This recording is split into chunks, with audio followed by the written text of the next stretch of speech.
Halo teman-teman semua, jumpa lagi dengan saya Avokat Agung di sini dalam acara Ngoceh, ngobrol dan cerita tentang hukum. Kali ini yang akan saya bahas adalah tentang perceraian, teman-teman. Dan bukannya saya itu kepingin agar perceraian itu bisa lancar ya, tapi perceraian menurut saya itu adalah langkah terakhir ketika segala daya upaya atau usaha dari setiap pasangan itu sudah tidak menemui hasil, menemui jalan buntu dan harus diambil jalur perceraian, maka perceraianlah yang ditempuh.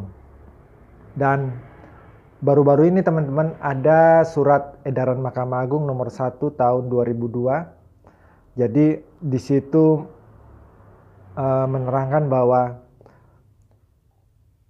terkait alasan perceraian perselisihan terus-menerus di dalam satu rumah tangga ya, itu selama pasangan tersebut berpisah belum jangka waktunya masih belum lewat dari 6 bulan, permohonan dengan alasan tersebut bisa atau akan ditolak oleh pengadilan ya. Ya memang ketika gugatan itu ada, pasti pengadilan akan memeriksa ya, karena pengadilan itu tidak boleh menolak setiap perkara yang masuk. Tetapi ketika perkara itu masuk nanti akan diperiksa dan kemungkinan besar gugatan tersebut tidak akan dikabulkan, teman-teman. Dan bagaimana sih caranya supaya mengakali agar mereka yang berpisah atau pisah ranjang belum 6 bulan itu bagaimana bisa bercerai. Jadi begini teman-teman, saya ada kasus. Ada seorang wanita dan dia menjadi korban KDRT ya teman-teman. Mereka terus berantem dan kemudian si wanita ini merasa sudah tidak bisa mempertahankan rumah tangganya. Oleh karena itu kemudian saya mewakili dia dengan menggugat ya, dan salah satu alasan yang saya jadikan dasar untuk gugatan itu adalah perselisihan terus-menerus. Karena itu ada alasannya ya. Dalam undang-undang itu dan juga dalam kompilasi hukum Islam itu ada beberapa alasan untuk perceraian. Dan salah satunya itu adalah perselisihan terus-menerus, teman-teman.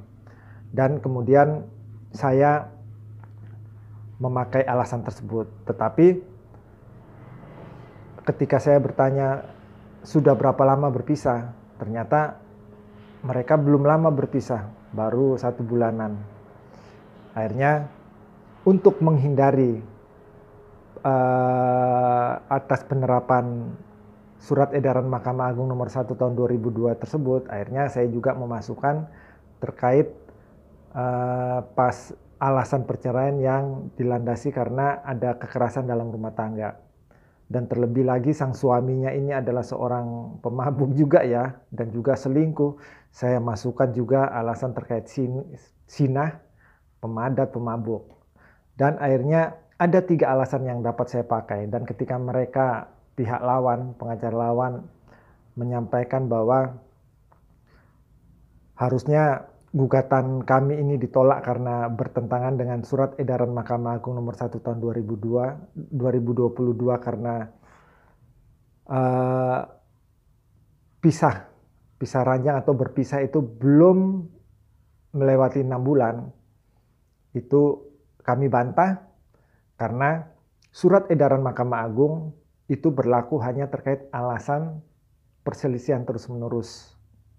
Tetapi untuk alasan tindakan kekerasan, alasan persinahan, alasan mabuk, itu surat edaran Mahkamah Agung ini tidak bisa diterapkan terhadap alasan-alasan ini. Oleh karena itu, saya maju dengan alasan tersebut, teman-teman, dan pada akhirnya